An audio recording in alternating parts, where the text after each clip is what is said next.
Hey, welcome to Clubhouse Chatter on this. The Chicago Cubs did it. So we got the Cubs and the Indians in the World Series. We're going to bring on our guest this morning. Most people are going to notice him from the Pina Colada song in 1979. Won 2 Tony Awards with The Mystery of Edwin Drood. And he also composed the hit for all you 80s music fans, You Got It All by the Jets in 1987. Good morning to you. So how are you doing? Delighted to be speaking with you, Norm, and Brian. I sit here and think, okay, so the Chicago Cubs made it to the World Series first time since what, 1945? Yep. But let's not talk about that. Let's talk with Rupert Holmes, the Pina Colada guy. Absolutely, the Pina Colada guy. Your listeners must be saying, these guys have their priorities really screwed up, you know? Actually, they do. They do. But you're going to get to all that other stuff later, right? Oh, absolutely. Because the Cubs making it to the World Series, maybe thermonuclear war might come ahead of that, but nothing else really. I certainly preempting the Chicago Cubs finally making it. I feel very guilty even taking a second of glory away from them. Right, absolutely. So you're a New York Mets fan. Yes, I am. And so, how did a lifelong? It's a burden. It's an affliction. There are many people who think that you have a choice. You could be a Yankees fan. Why do you do this to yourself? But it's just been that way since 1968. Okay. So I'm not going to change my stripes anytime soon, or change my pinstripes for that matter. So you came to the United States at 6 years old, and so your father was a U.S. in the military. When I came to this country, I was already an American. My father was stationed in England during World War II, and at the end of the war, he stayed on there to do some things for the Army. He was a musician. He had his own infantry division band. While he was in England, outside of Manchester, in the county of Cheshire, he met my mother, fell in love with her, and they were married, and a year later I was born. So I was born outside Manchester, and people often expect me to have a British accent. Mm-hmm. But finally there came the time when my parents said, we're going to move now to somewhere named Long Island. And I pictured, palm trees and pirates, and so I moved to not far from your Amity. I live not far from Amityville. Okay. Probably lost whatever British accent that I might have had. And the funny thing is that my mother immediately adopted the New York Giants. She had never seen baseball before. Cricket was her game. But my TV was just happening, games every day. And she went crazy over the Giants. And that was her life, basically. Not her life, but her avocation. And when they left New York, it crushed her heart. And then suddenly there was this new team in town that was going to try to replace the void created by the absence of the Giants and the Dodgers, and that was the New York Mets. And she watched religiously, and I caught the fever from her. In the last few years, man, the Mets, I mean, they're close. They are really close. They need a couple of address a couple of issues with a couple of players and positions, but well, they were. I'm not making excuses or anything like that, and I question some of the decisions they make and some of the money they don't spend in recent years. But they were decimated. Their roster was a war zone. They're just one casualty after another. I mean, we expected to have a pitching roster of Matt Harvey and Steven Matz and Jacob deGrom, and in the end, we had two. If anyone had said that our most reliable starters would be Syndergaard and Bartolo Colon, at age 85 or whatever he is. Yeah. And I just think I thought what the young guys that they brought in, the job that they did was just unbelievable under the stress that they were in. So, we lost. It's not just a matter of losing David Wright. I don't know how much David Wright would have been in this season anyway, but Neil Walker was having one of the, maybe a career, maybe the most outstanding year of his career. Neil Walker, we lost. We Justin Rucciano. We lost Cespedes for a little while. Travis Darno. Just a lot of Lagares was out. Lucas Duda was out. These were all people that we thought we were going to be relying upon. Justin Rucciano came in. He played one inning and then was gone for the season. Right. So I think a lot of people stepped up and did a great job. And the fact that we were, frankly, this is one year where losing it in the wild card game, that one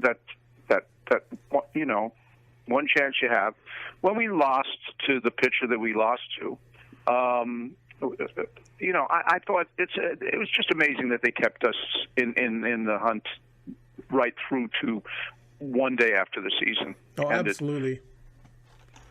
So I think they did. I think this year, I think they did a great job. I've seen other Mets teams collapse and historically collapse, but this year they did a great job. And I thought James Loney came in. I thought he did a wonderful work. We discovered we had a catcher we could rely upon, Rene Rivera. It's just so. They did a great job. So my Rene Rivera story is I worked in minor leagues. I worked for the San Francisco Giants and the Arizona Diamondbacks. And my buddy, my good friend, still shoots video for the San Francisco Giants. And his oldest daughter, Melissa, when she was 16, Rene Rivera was a catcher for the Everett Aqua Sox, and he was that was the Salem or the Seattle Mariners organization. He wanted to date her. He had like a big crush on her, and so she, of course, she's 16, and that's not the way it rolls. Right. And so I love Rene Rivera. Rene Rivera is a great kid. He's hung around for a long time, and I think he made his mark with the Mets. I think he's going to be. He'll definitely be with the team next year. If they don't trade for another catcher, I think he's probably their number one catcher at the moment, because it just seems like, and I feel sad saying this, but Travis Darno, it's just like, first of all, he can't play. He plays a couple of weeks and then he gets a splinter and he's out a month, Yeah. And also the bat, I don't know whether it's because he's out so much that he never gets into any kind of rhythm, but the reason he's there is supposedly because of his bat, and we didn't see it this season. Right. And you could even hear the commentators getting a little restless with talking about, once he hits he'll get into a hot streak. It just never came. And he doesn't have a great arm, and a couple of the pitchers really need that. Noah Syndergaard needs a catcher who can at least make the opposing team think there's a chance they could be thrown out at second. Right. I couldn't feel better about him. And I love nothing more than when you get these people. Loney was in the minors at the beginning of the season, and he had a little bit of a slump towards the end of the season, but he took over first base and really delivered the goods with both the bat and the glove at that position for most of the season. And we didn't expect that from him. So I love when someone like Rene Rivera, who's, a journeyman and no one's really counting on him, he comes up, he gets his chance, and he spins gold from straw. He did a great job. How many games do you make a year? How many games do you go to? Well, not a lot, because my schedule really doesn't allow me that. I'm not within walking distance of Citi Field. It's a big trek to get there. I live in upstate New York. Okay. So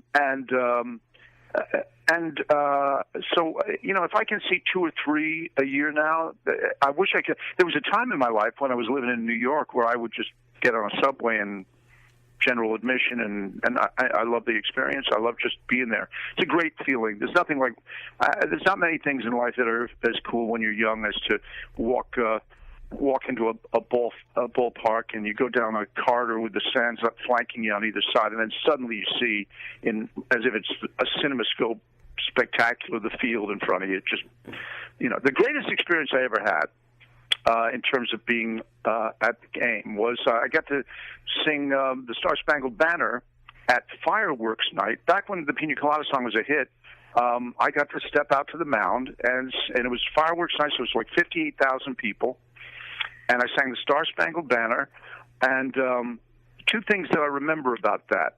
Well, three, actually. First of all, it was for a game that Seaver was pitching after he had come back to the Mets from the Reds, so that meant a lot to me. I was standing where Seaver was going to stand and throw a couple of pitches. That was amazing. Secondly, I started to sing. I want to share this with any of you who ever watch anybody sing the Star Spangled Banner at a ball game. So this was at Shea Stadium, obviously, not at Citi Field. I sing the first notes. I'm doing it unaccompanied. And I go, oh, say, and I sing, oh, say, and immediately I realize that the mic's not on because I hear nothing out of the PA system. And in that instant, when I think, what do I do now? What's the protocol here? Do you start the Star Spangled Banner again? Do you look for a switch? What do you do? And I'm trying to think, do I stop and wait for them to get it right? Then I start again. I think, well, maybe. And in the microsecond that it took me to think all of that, after that, I heard from left field, oh, say. It was, the mic was on. It's just that the delay was so incredible that I actually had a couple of seconds to think about what was happening. And I thought, how am I going to sing with that much delay? I think the monitor speaker wasn't up too high. And I thought, I'll just plow through it as fast as I can, as if it'll never catch up with me. So I hold the record for the second fastest performance of the national anthem at Shea Stadium in the history of this. The first is held by a Cub Scout troop from Connecticut. I don't know what they were on. But I have to say, and by the way, don't think the crowd didn't love it. The guy, they want to get to the ball game. They don't care about Rupert Holmes singing the Star Spangled Banner on the mound. So when I'm going, and the Rockets red glare, the bombs bursting through, they're going nuts. They say, this guy's going to get us there. So the crowd went crazy. Now, my mother, who, as I told you, is the absolute ultimate Mets fan. She's obviously in the crowd, sitting in the press box up there as a guest. And any son, if he's going to sing the Star Spangled Banner at Shea Stadium, and his mother's a big baseball fan, you're going to make sure your mom's there. And it took me a while to get back from the dugout to the offices to the hallways into the park. And then as I was trying to make my way to the seat, people who had seen me singing, all grab my hand or something like that, or nice job, or whatever they said, or I was the best, which they all did that fast. And I'm talking to people as I'm trying to work my way back to the seat that I'm going to watch the game in. So I really didn't get to sit down and watch the game until the bottom of the first inning. And I go up and I see my mother sitting there. And as any son would, I kind of walk up and, like, did I do good? And I turned to my mother and I said, well? And she said, we're losing 2-0.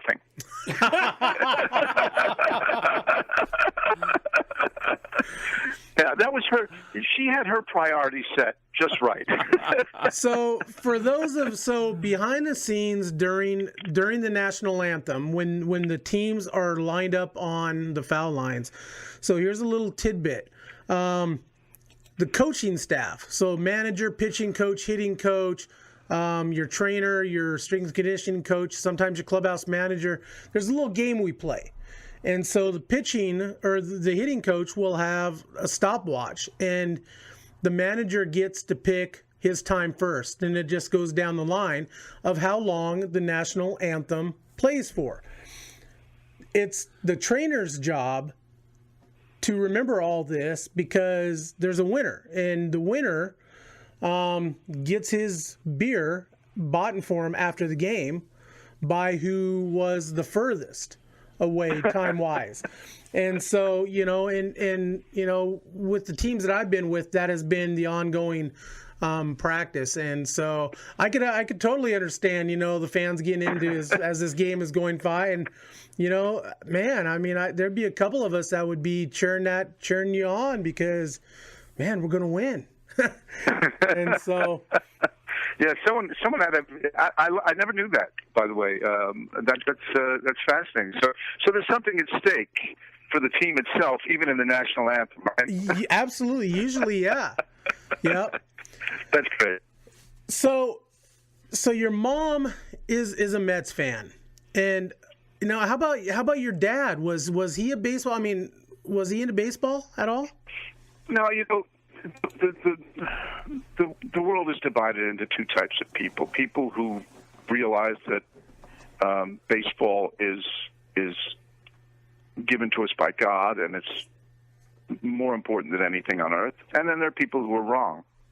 That is true. My dad was wrong about baseball. He just didn't have the patience for it. There is somebody who I can't. You'll be able to tell me who said this, but it's one of my favorite quotes. Somebody said about baseball that if it were any slower, it would be farming.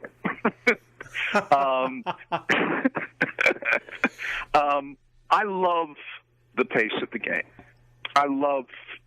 That's one of the things that I love most about it. I mean, when I was a boy growing up, I thought what baseball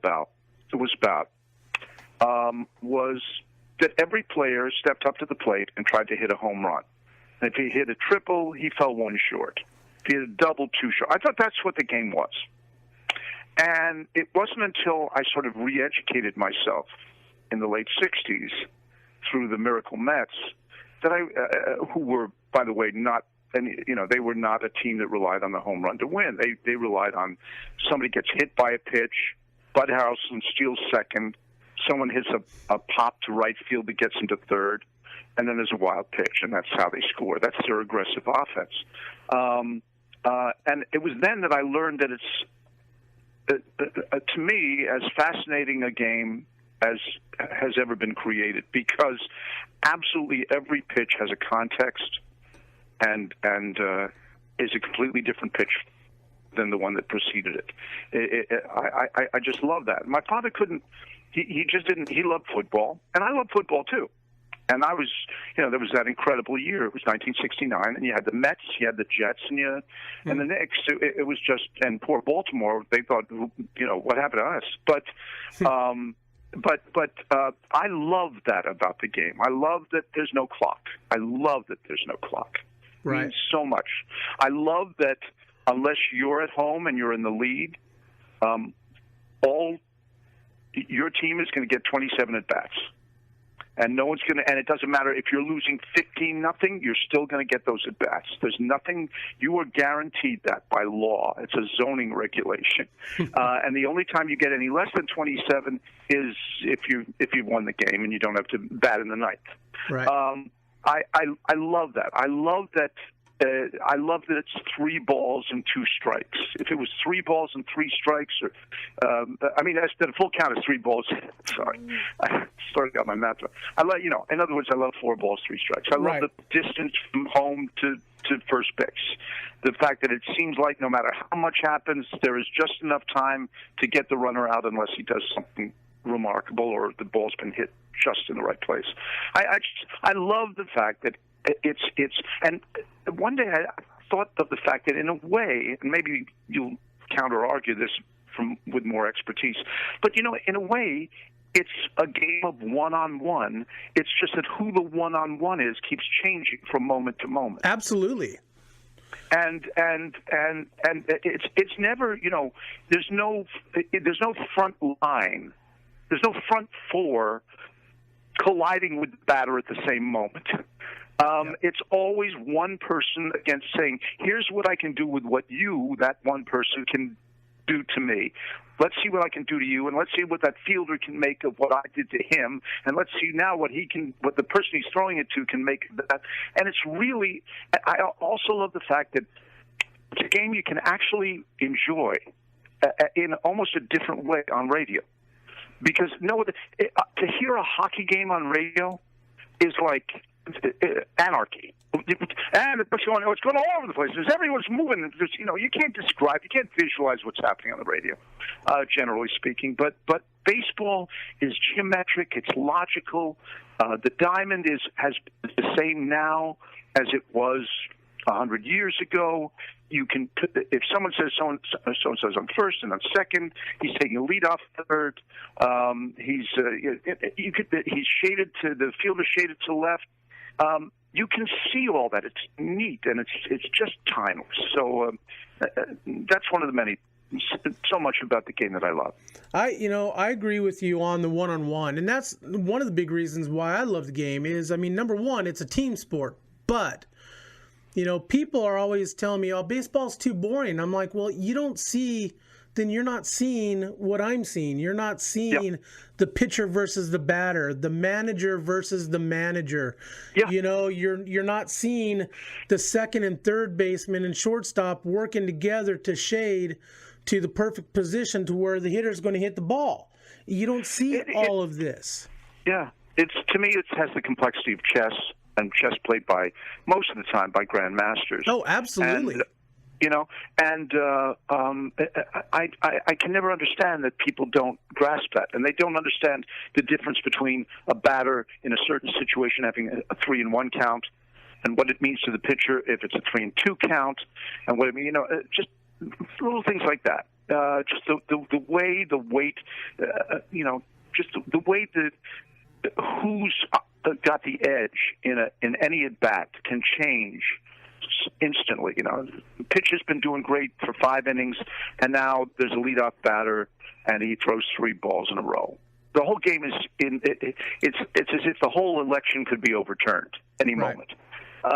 It's just so rich, and yet there's time to sit and figure out, okay, so what's he working now? Okay, so he's going to try and – that's a setup pitch. I never knew there was such a thing as a setup pitch. I never knew that you wasted a pitch so that the next pitch would get somebody out. Yeah. I didn't know that till my 20s. And that's a beautiful thing.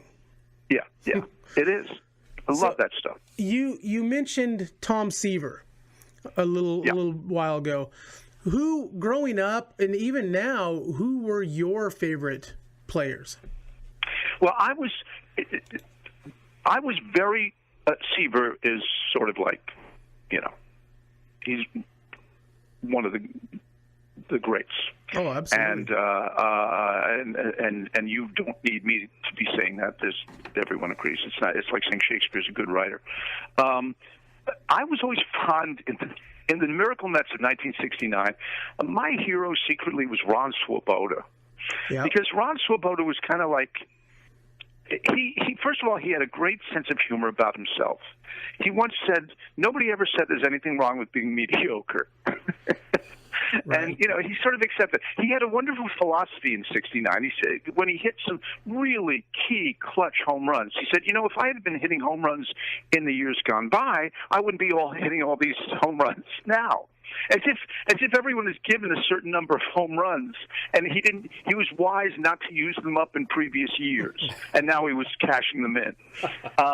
He also, when he was traded to the Yankees, and it was mainly a PR thing, just to kind of steal a Miracle Met away from the Mets and have people try and get Met fans into Yankee Stadium. He wasn't used much, so he called a press conference and he demanded of management at the Yankees. He said, "Play me or bench me," which I thought was a great ultimatum. He said it could go either way. But he had a great spirit, and I think that his catch in the '69 World Series was to me, that was the greatest catch. Even over age, he's 2 amazing catches as well. But so he was a bit of a hero for me. I love Bud Harrelson and everything he stood for as a scrappy player. We're talking about the heroes growing up. Don Clendenin was a touch of class that came to the team. So, there were just so many good. Ed Charles with his poems and great players, and a joy to watch, and a privilege to have been a baseball fan that year. And how about today's game? Who do you like? Well, there are really great players on a lot of teams, and I wish they were all playing for the Mets. And because they're not playing for the Mets, I can't give them the time of day. I do think that I thought this. Yeah, once they're met, it's. In terms of the Mets themselves, I thought Asdrubal Cabrera was actually an amazing player for the Mets this year, and it was just such a classy player, and a kind of and he played the last month and a half on one leg, and shouldn't really have been out there doing what he was doing on the field, and yet he did it, and it never took his case to the papers. He never talked about playing through a lot of pain. Just did the job. Smart hitter, not trying to hit a home run every time, but knowing what the situation demanded. And I just classy guy at the plate. He had this kind of Rodney Dangerfield gesture where it looked like he was adjusting his tie the way Dangerfield would. I know his respect, and just. A great guy. Again, as I say, also I thought that some of the new pitchers that came up were gutsy and showed no fear, and I thought the world of them. But it's interesting talking again about that one-on-one aspect of the game. The other thing I love is that the offense and the defense are the same people, and you're going to pay. Can you imagine if a football team just stayed out there the whole game? There was no one ran off, and now the other team comes in. I love the fact that if you have a great hitter, you may pay for the price of his hitting by the fact that he's a clunky fielder. Or sometimes there's somebody who's so great, he's such a vacuum cleaner at shortstop, that you'll accept the fact. Bud Harrelson, who was like a twig, but he was so great on the dime, and that he accepted that he was going to hit 220 or something like that.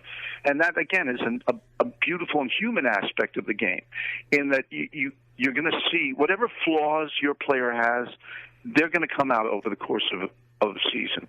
And you have to embrace them and accept them for what you want them there for. It makes them human in a way that some football players don't get challenged that way, because they don't have to be both the defensive player and the offensive player. So you're going to see what is good about a player, and you'll see what their weakness is, and you'll decide whether that weakness is still worth the price of having them there. And in most cases, it is. So, when a guy like Rusty Staub, one of my real big heroes, career heroes on the Mets, when he was having to field in a couple of clutch extra inning games, and he made a catch that there's no way his body and his frame could get to that ball. He shouldn't have been out there, but there was no one left, and they needed his bat in the lineup. And he made a couple of catches that from a young player would have been outstanding. From him, it broke your heart, because you knew how hard it was for him to just get to that ball. And, just so much to like about the game and players today. Let's talk a little music. Okay. Not that, baseball is great, but you sang one of Brian and our favorites, the Pina Colada song, which... It's funny you say it, because it's one of my favorites too. Isn't that? That's good. I'm glad. I'm glad. When people talk about Rupert Holmes, they forget that you won 2 Tony Awards. Well, most people, not everybody, 2 Tony Awards for Drood. I try not to let them forget. I stop people on the street. They don't necessarily know me.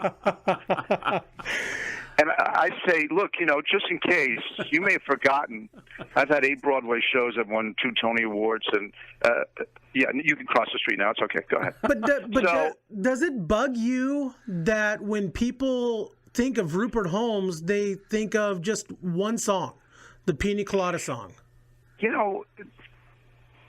There was a time, I'll be honest with you, Norm, that it irked me. I don't get to say irked many times in the course of a day, so I'm saying it now. There were times when I was peeved and irked. I've said on other occasions that I picture my tombstone and it's in the shape of a pineapple. And But really, in recent years, it's kind of wonderful that people know you for something wherever you go, and every songwriter.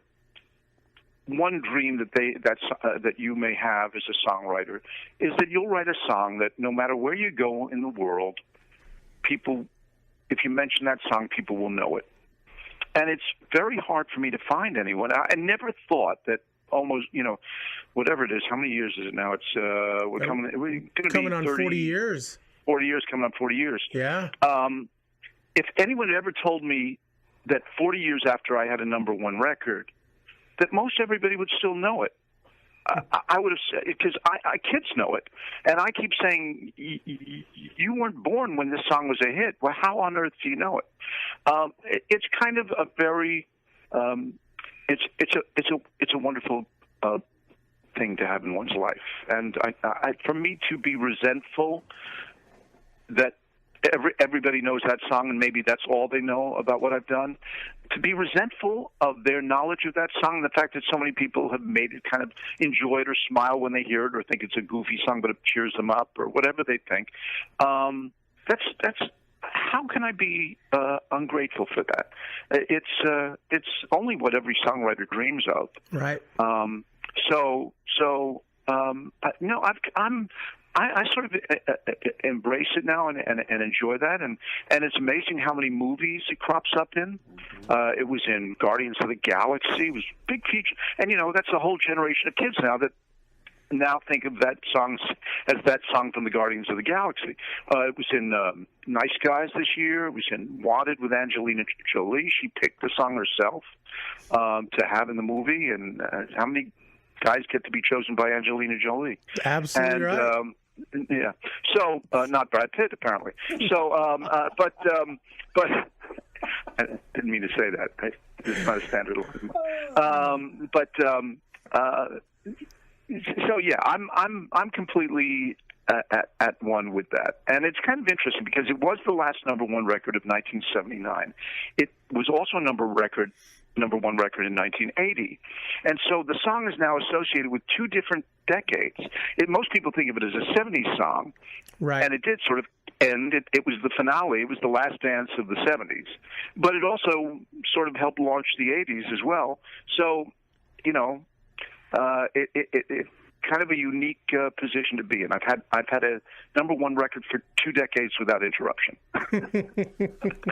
What was what inspired the song? I was climbing Mount Sinai, and a lightning bolt hit me, and I had these 2 stone tablets, and the lyrics to the Pina Colada song were written on them. It was just amazing, and I just brought them down from the mountain and recorded it right there at the base of Mount Sinai. That's what I did. That's awesome.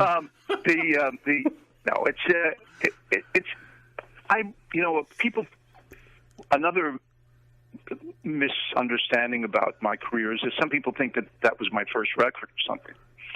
That was a cut on my 5th album. Mm-hmm. In today's record industry, there is none. But in today's music business, I would never have got to make a second one, let alone 5. My first albums were heard by people like Barbra Streisand and Barry Manilow, Dionne Warwick, and Dolly Parton. They started recording my music from my albums, but they were the only ones buying my albums. The quality audience, but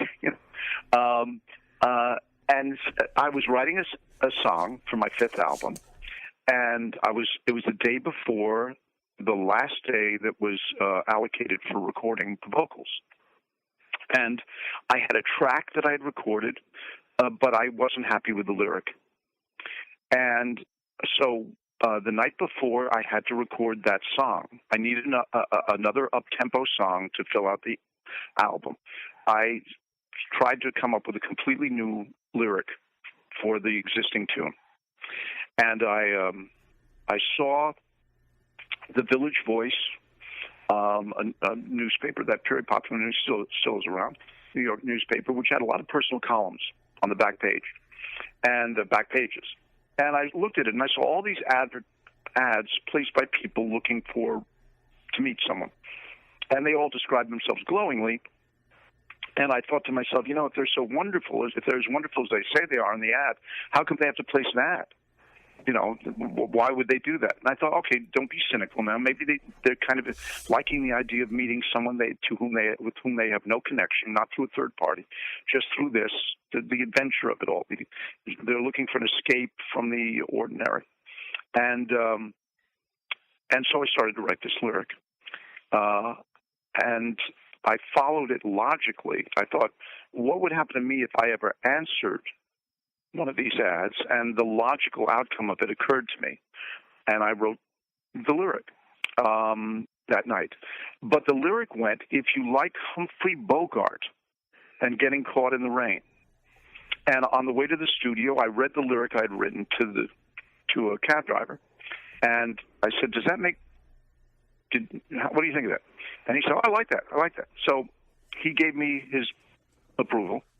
And I got up to the studio, which was right on the 7th floor of Radio City Music Hall in New York. So if you've ever seen the Christmas show at Radio City or anything at Radio City, I was on the 7th floor of that building when I recorded this. And the song has a trick ending. And I was worried that a listener would get the trick ending to the song before I did. There's nothing worse than figuring out a mystery when you're watching it or reading it before you get to the end. So I told the engineer, I said, I'm going to sing just a reference vocal, what you call scratch vocal, for this song. And if I make a mistake, don't stop the tape. Keep rolling. I'm just going to plow through it. Because I want my guitar player, Dean Balin, I want him to listen to the lyric and see if he, and basically I said to him, listen to this song I'm going to sing, and tell me if you guessed, when it's over, tell me if you guessed the ending before I got to it. He said, okay. So now I go out on mic, got the lyric on a music stand. I have never sung this song out loud before. I wrote the lyric the night before, never sung it. And as I'm getting ready to sing it, I keep thinking about this line, if you like Humphrey Bogart and Getting Caught in the Rain. And I'd already done a lot of albums with Streisand, with songs about movies. I have a song called Widescreen she did. And I thought, I've done that to death. This couple in the story that I've written, they're looking for an escape. That was the title of the song, Escape. So one of they wanted to... what is an escape? Like when you go to the islands on vacation. And I thought, and when you go to the islands on vacation, your first day out on the beach, you never order a Budweiser. That's your prosaic drink. You want to order something that announces that you're on vacation. You want something served in a hollowed out pineapple with parasols and flags of all nations, and it wouldn't be bad if it was blue, if the drink was blue and with straws, and that way yes, I'm definitely away from my ordinary life. So I thought about what the escape drinks were, and I thought, well, what are they, like Mai Tai, daiquiri, Pina Colada? I had never had a Pina Colada in my life, and I thought, if you like Humphrey Bogart and if you like Pina Coladas, I thought, that kind of, the stress works well on the syllables. And so they started rolling the tape, and I sang the song for the first time. And I had not worked out in my head how some of the lines had to cut some extra syllables in them. And I did what you do, which is sometimes you kind of chop up the song or speed it up in certain sections to fit the words. So things like, I've got to meet you by tomorrow noon, I did off the top of my head as I was singing it. Or I am into champagne. And what you hear on the record is the absolute first time I ever sang it. Because when I got to the end of it, I went in to talk to my guitar player. I said, did you get the ending? He said, no. It was a surprise to me. I said, okay, great. And then I turned to the engineer and said, I'll do a more polished vocal, a good vocal in a little later. Just let me take a break. And when I came back to sing it, I didn't have the energy and the excitement of singing it for the first time. And finally I thought, well, this is a throwaway cut on the album anyway. And I sound okay on it. It's not terrible. We'll go with the scratch vocal. We'll go with that vocal I did the very first time. And I think there's something about me singing it for the first time and therefore sort of living the story for the first time that subliminally is embedded into the vocal of that song. And I think one of the reasons why people tend to find it catchy to the point that they wish they could get it out of their head is because there's a certain enthusiasm to the way I'm singing it. So that's how that song came to be. The record came out and it was called Escape. That's all it said on the label, right? For title. And the label came to me and said, "We got a problem. The song is climbing the charts, but people are going to record stores and asking for that song about the Pina Coladas. You know, the Pina Colada. That Pina Colada said, would you have the Pina Colada song?" And so they said to me, "Do you mind? Can we make it be Escape, parenthesis, the Pina Colada song?" And I really wasn't sure whether I could accept that. But they did kind of say to me, if you don't do this, the song's not going to sell because people are going to go to the store for the Pina Colada songs. They're not going to ask for Escape. And I said, well, it's in parentheses, so it's not officially the title of the song. Yeah, I'll let. And of course, it's become the Pina Colada song. I'd say 4 out of 5 people don't know that its actual title is Escape. Right. But that's how it came to be written. And it was a great day for all America, as far as I'm concerned. You know, Rupert, this is Brian. I got to step in here. When you started singing a few bars, we both looked at each other. We had chills. Oh, yeah. Awesome. You are just, thank you. So, oh, my pleasure. We, Brian and I were, looking at the lyrics, before we had you on, and we want to know, does O'Malley's actually exist? I've been finding a bar. I've been waiting for a bar called O'Malley's to call me up and offer me a couple $100,000 if I say it was them. What bothers me no end is that I grew up in a town called Nyack, and my grandfather had a little department store. And when I say department store, the slogan of the department store was, "If it's not in the window, we don't have it." But it was a tiny little department store at 100 Main Street in Nyack, New York. And 4 doors down, there is actually a bar called O'Malley's. And why they have not put 2 and 2 together and contacted me and said, "We'll give you all the Pina Colada." Well, that's the last thing I would want would be all the Pina Coladas you could drink. When the song came out, it was a hit wherever I went around the world because it was a hit. It was number 1 in Japan, Australia. It was in England. It was Canada. Wherever I went, every single day, someone would think they were the first person to buy me a Pina Colada. And I had to be a good sport. I didn't want to look what we have here, or waitress, this is 2 Pina Coladas over here right now. And I would have to drink it, a little bit of it at least, to not insult them. So yeah, the last thing I would want would be a lifetime supply of Pina Coladas. No,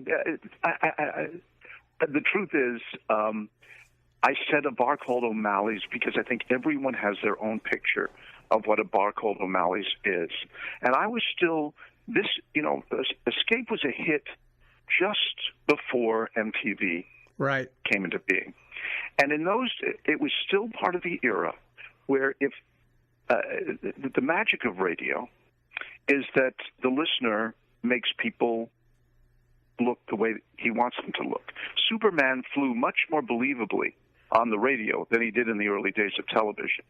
And I'm sure that people have a picture of what you, Norm, and you, Brian, look like. And it's sort of what they would picture guys with those voices having.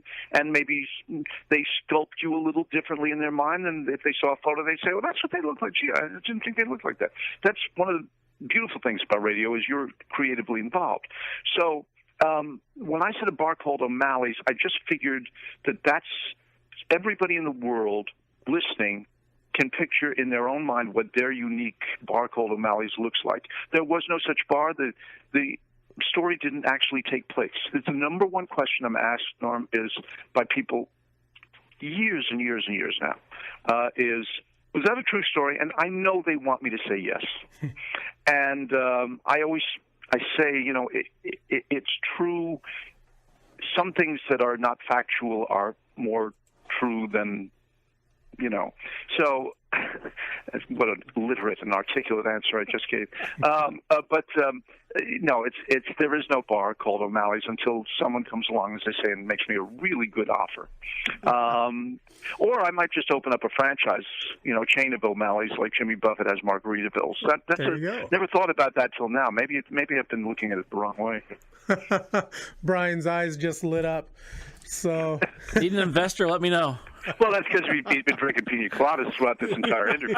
That's why he's lit up. 1974, you also wrote a song called "Our National Pastime." Yes, sir. And so, one of the ultimate baseball fans, you wrote a song about the game. And how did that come along? Well, I was recording my first album, and I wanted the songs. The album was called Widescreen, and I wanted each song on the album to be its own mini movie. In other words, I was trying to do music videos before we had music videos. I was trying to embed the video in the song itself. And so on this album, every cut had a different instrumentation. And I decided if there was a moment when people should speak dialogue instead of sing, we could do that. And I used special effects on the album the way people would use cinematic angles. And I thought sound effects would be cool to use as well. And by the way, to some degree, my scheme worked because it was a critical success. It was not a commercial success because the people who signed me to the label left the label before the album came out, so no one on the label knew why I was there or what I was trying to do. But one copy of the album fell into the hands of Barbra Streisand, who at that time was like the number one vocalist in the world and is still right up there.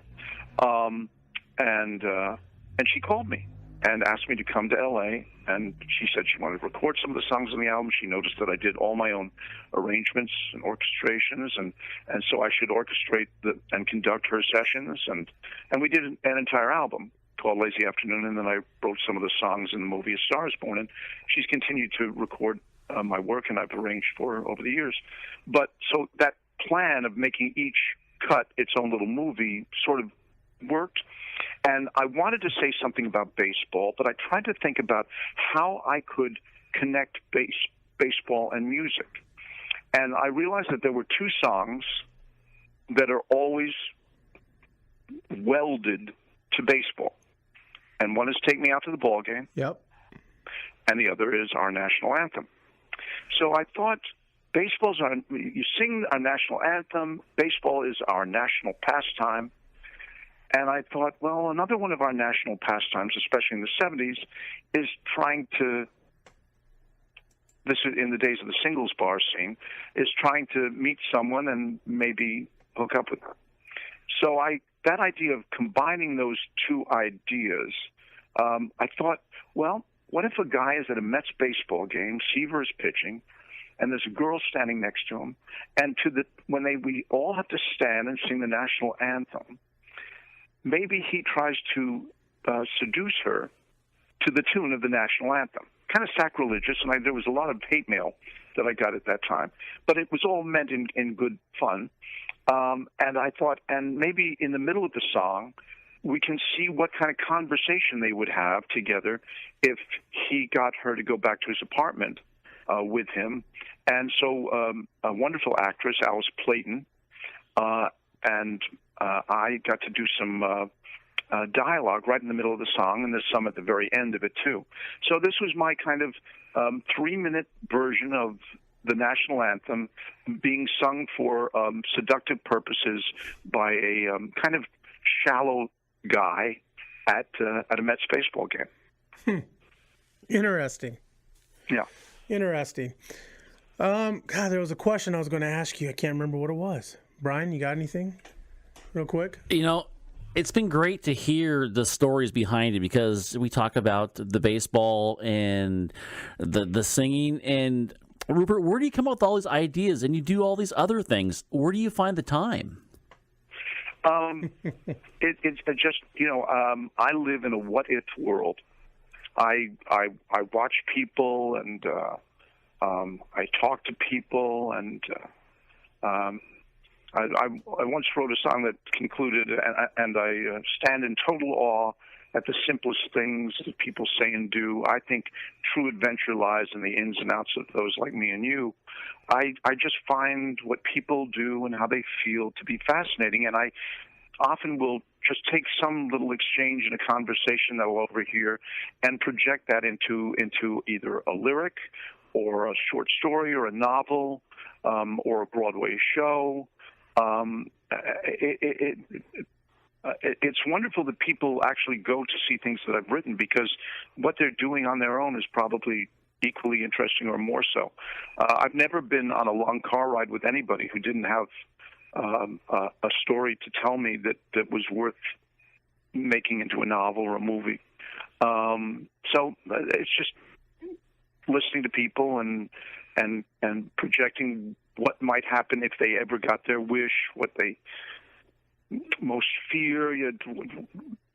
Whenever I see a couple that looks mismatched, you see a couple that doesn't. If you see a couple and it looks like they don't make sense, I always think that if you could follow them home and hear how they talk when they're sort of off camera to each other for real, and learn about their past history, every relationship makes sense.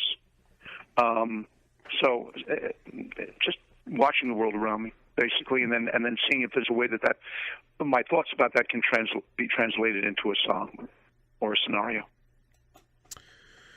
Once again, Mr. Rupert Holmes, and you have quite the career, and I know you got the one song that you're mainly known for, but for people, check out rupertholmes.com. And, check out what he has done. He's had a magnificent career. I was sharing the story about my stepdaughter who's 17, and she does theater, and she's on the tech side of it and does lighting and sound. And one of her all-time favorites is Drood, in which you won 2 Tony Awards for. And, and you're also a chess player. Yeah, but the most interesting game I can share with you, and I haven't talked much about this because it's happening right now, but there's a decent chance someday we'll be able to talk again about baseball and music at the same time. I've written 8 Broadway shows, and the one I'm working on right now, I'm working on several, but one of them is someone acquired and asked me to write a musical based on Roger Kahn's incredibly just one of the true sports masterpieces ever, called The Boys of Summer, which is the book about the 1955 Brooklyn Dodgers. Awesome. And so I am, as we're talking here, I'm looking at my screen. I have in front of me the lyrics that I'm writing that are going to be sung by people like Duke Snider and Jackie Robinson. Man. And so there's it's taken me about a year to figure out how to translate baseball into something. I mean, there's a great baseball musical, obviously, Damn Yankees, but to try to translate a true story of a historic team and what they symbolized to America into a musical is very exciting, and it's something that it won't be up this year or next year, but when it comes up, I hope we'll be able to talk about it some more. Oh, absolutely. Brian, I'm excited about that one. And it's funny because we're connected a little bit to the Boys of Blue, the Boys of Summer, because Carl Erskine is one of our we have Carl on like maybe 3 or 4 times a year. And he comes on and he talks, he talks about, we always have him on around the time of Jackie Robinson's birthday. We come up and that's how we remember Jackie. And just listening to Carl talk about Duke and all those guys, it gives you chills, I mean, it's our connection to the Boys of Summer. And man, I cannot wait until that comes out. Carl Erskine is in the musical. He'll be surprised to learn. He's been sitting around the house, and he's in a Broadway show. Carl Erskine is one of the great gentlemen of baseball. He is. A gentleman. Did I just say gentlemen? Did I actually say that? You said gentlemen, yes. Yeah, I did. One of the great gentlemen of baseball. Yeah, and that's why I write a word not. But Steve Martin says some people have way with word and some not have. Yeah. But anyway, he's one of the great. I was getting emotional, and I pluralized the plural. He's one of the great gentlemen of baseball. He's a hero in the book, and that's amazing that you guys get to rub shoulders with him and ask him questions and hear about that time. I was blessed in that I'm old enough that at my very, very youngest age, the youngest age I could have gone to a ball game, and they would have let me in. I got to see the Dodgers at Ebbets Field, so I actually have a memory. It's a dim memory. I remember two things about it primarily. I remember the way the field felt and how close everybody was to the field, and how you could see the faces of the crowd as easily as you could see the faces of the players, and vice versa. But I remember the feel and the smell of it. I remember that Duke Snyder stole second base on a walk. I don't mean that he stole it after he was at first. He got a walk, he trotted to first base, and I can't remember what other team was, but they weren't paying attention. They just took for granted he was taking his base. Someone was talking, someone had the ball, they were throwing it around, something happened, and he basically rounded first, looked just jogging along, and then realized that he could make it to second before they'd get their act together and throw the ball. And so he went to second on a walk. And even then, I knew that was something special. And the other thing I remember is that the hot dogs they served there, my uncle could eat them in one bite. He didn't actually bite the hot dog. He just took they were pretty small, and he had a pretty big mouth. And he just went, and there the hot dog was gone. He'd say, another one? That's good. And then it was gone. So those are my memories. So working on The Boys of Summer and letting myself live in that, especially in 1955. That's pretty cool. That is way cool. Yeah, quite a privilege. We had Carl. Carl actually is, he'll tell you he's not, but he's a harmonica player. And he played for us, take me out to the ball game one time. We had found an article that had talked about him playing the harmonica. So we had asked him, and he happened to have his harmonica nearby and played the song. Wow. It was pretty cool. It was, oh, yeah. That's got to be great. It was one of those goosebumps. Now, who was that forgotten? Who got yelled at? Who did Casey? Someone got very upset with someone for playing the harmonica on a Yankees flight. Was that Yogi? Someone, the Yankees had lost, and someone was playing the harmonica on a flight after the loss. And I can't remember if it was Stengel that tore into them, or somebody got really yelled at for playing harmonica on a Yankees flight. I can't remember. Brian's checking real quick. And so while Brian's checking, in the end, when it's all said and done with, what do you want to be remembered for?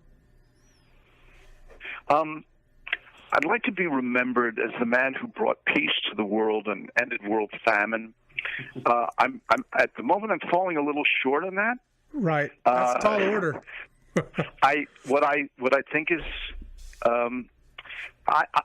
truth is, Norm, that I have actually. I felt for a very, very long time, almost from the beginning of my career, that if I could, and I'm making a joke now, but I'm not making a joke. If I could, by the way, it's not a very funny joke, so there will be no threat that you will laugh at it. But what I have always felt is that if I could distract someone for 3 minutes, or 3 hours, or 3 weeks, depending on what medium I'm working in, from the fact that they have a dentist appointment tomorrow. If I could make you forget you have a dentist appointment tomorrow for 3 minutes, that's not a bad thing to do with one's life. Life is incredibly hard, and I don't know anyone, even among my enemies, who hasn't had to deal with something that was heartbreaking and crushing. Life is inherently filled with tragedy. Yeah. And comedy, by the way, is what we as a species invented to cope with that. And I think that's incredibly to our credit. I think the fact that we came up with comedy, I've always said, there is no evidence, despite all the research and all the archaeology that's been done, there's no research that any dinosaurs ever did stand up. There were no stand-up dinosaurs. No dinosaur said, I'm going to stand here and say some things, and the rest of you sit around and laugh. So there was no comedy amongst dinosaurs. I think dogs have a little sense of humor, and monkeys definitely do. But we had to invent formalized comedy to cope with the tragedy that we have in our lives, and that's if nothing else would be remembered about the human race. The fact that we came up with this thing called comedy is pretty amazing. And so I think if I've ever been able to distract someone, I've had audience members from some of my Broadway shows come up to me and they say, I got some test results today, and I'm facing something really, some dark times, but for 2 hours I actually forgot that for a couple minutes, and I thank you for that. And so that's, I've had all my life, I've had 12 notes and 26 letters to work with. That's all I got. And by putting them in various orders, I've occasionally been able to make people laugh or, in some instances, cry in a good way. My happy endings make you cry more than – I don't do many sad endings. And that's sort of – if I could serve that function,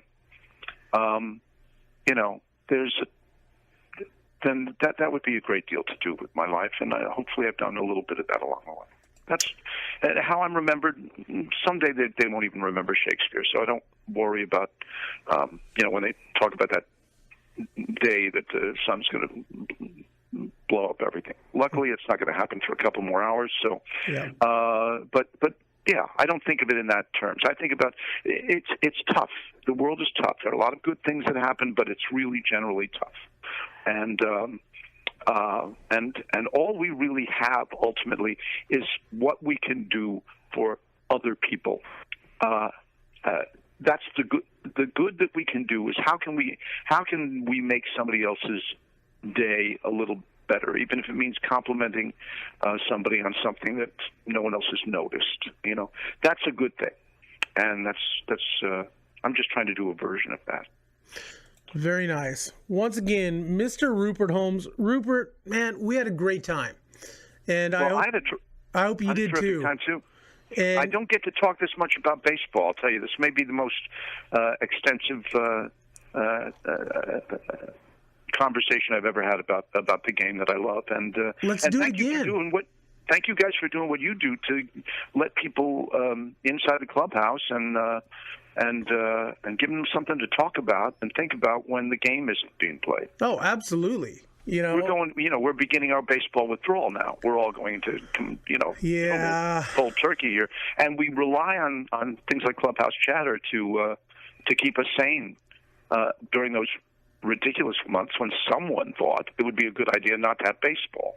So usually may have to go to Arizona soon. Right. Usually that's when we pick up our game, is during the off season, because you get all the players coming back and they're doing their off season workouts, so they're a little more accessible. So when all these other baseball shows kind of taper off, that's kind of the off season's our busy time. That's when you go into high gear. Oh, absolutely. And well, you've certainly shown that by getting the baseball veteran Rupert Holmes to step up to the plate and hit one, not out of the park, but just kind of over in the left field foul segment. I say the ball was fair, and not everyone knows how to squibble. That's right. I do think my one complaint is I wish the players of today would devote more time to working on their bunts, working on their bunting. It's just so woeful what's passing for bunting, and there's some with the way they are stacking the all these calculated defensive positions, swinging everybody. All right, every player go to the right side of the second base. Everyone, including the catcher. Yes, the catcher should go to the right of second base as well. Okay, now see, I keep looking at this game and saying, if you're behind by a couple of runs, all you got to do is lay down any kind of bunt, and you're on. There's nobody to field it. Yeah. So just pass it, and it's lying out there waiting for people, but no one knows how to bunt anymore. It's very upsetting. True. It's a lost art. And yep. So, hey, let's, we're really excited for the boys of summer. Let's not wait 2 or 3 years to have you back on. Let's do this again really soon. Okay, I'll be on in an hour. How about another hour? Perfect. That is perfect. I'll come back. Whatever time it is now, I'm going to be back in about an hour. I'm just going to go get a Subway sandwich and a malt. Hey, that works for me, because then I would get out of help moving my father-in-law. So I look forward to being with you, Norm, and you, Brian, again someday soon. Okay? Well, we appreciate you, and man, one thing that has been brought to light, is your career, and looking at it and just looking what you have done over the years. And I'll tell you what, you've got a pretty impressive career. Well, it's nice to have a hobby. I've always tried to put aside a little time from my paper route to go out and, it's just finding the time. But I've got it now to where I can throw the paper onto anybody's porch. 9 out of 10 times it'll hit, especially in the rain. They're very grateful for that. And I got my ice cream truck route now all laid out. There you go. I'm the only guy that does an ice cream truck in the winter. Yep. Flavor of the week is vanilla. Vanilla, not Pina Colada. Oh yeah, forgot about that. Yeah, I'm not cashing in. Where the Pina Colada ice cream franchise? What is that? There you go. Here he is. Yeah. Okay. We're not going to do any Mr. Softy jokes. All right. So. Once again, Mr. Rupert Holmes. Rupert, thank you for coming on Clubhouse Chatter. Rupert. And let's do this again real soon. Pleasure, guys. All right. Awesome. Hey, you have a good rest of the Bye. afternoon. All right, man. Once again, Mr. Rupert Holmes, and man, he's got an impressive career. Impressive career. He's done so many things, still doing so many things, and the guy is just awesome, funny as can be. I mean, Gosh. There were times in there that I'm in tears laughing so hard. Great to hear him. Great to meet him. And I look forward to the Boys of Summer, but I look forward to going now and seeing what things I haven't noticed that he has produced and catching up on those things as well. This, by the way, I believe goes down as the longest show that we've done. It's kind of it's funny because it's kind of a crapshoot when I find guests. You never know, what they're going to be like. And Rupert Holmes blew my mind. He hit it out of the park. He said he just barely got over the it was a 500-foot shot. Easily. It was a monster shot. Hey, I'm Norm. That is Brian. That was Rupert Holmes.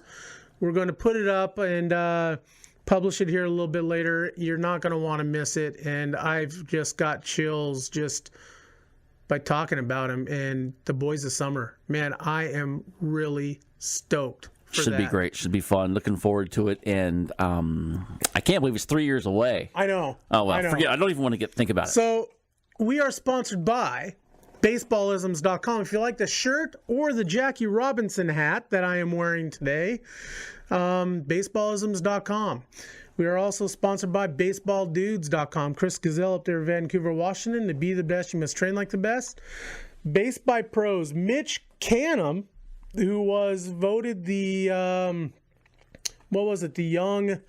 young skipper award for the Seattle Mariners, and so he won some award for the Seattle Mariners. Base by Pros, check him out. His dad, Mark Canham, does our shirts for us for Clubhouse Chatter, MDM Designs. And we stream live on yamhilltoday.com. Every time we stream, check us out. And hey, we're looking for sponsors of the show. If you want to sponsor the show, shoot me an email, normbo18@gmail.com. You can find us on Twitter, Clubhouse Chatter 1T, Facebook, YouTube, iTunes, MLB.com, blogs, Clubhouse Chatter. And we'll be back. We'll be back next week, Brian. Yeah, we'll be back. Sure, So why we'll not? be Let's do back, it. and so look forward to some great shows coming up. And hey, just want to say, how about them Cubs? It's going to be one hell of a World Series. The Cubs and the Cleveland Indians. Which curse will be broken? I'm going to say Cubs in 7. I say Indians in probably 7 as well. There you go. It's going to be a great World Series. nevertheless, I'm really excited. And I shared with Brian, as a baseball fan, last night was probably one of the best moments that I've experienced as a baseball fan. You know, the excitement of the Cubs, you know, breaking that curse, which came 46 years to the date that the guy who created the curse passed away on. So how bizarre is that? It's going to be a great World Series. Chicago Cubs in 7. I'm Norm. That's Brian. We'll be back next week. Thanks for watching.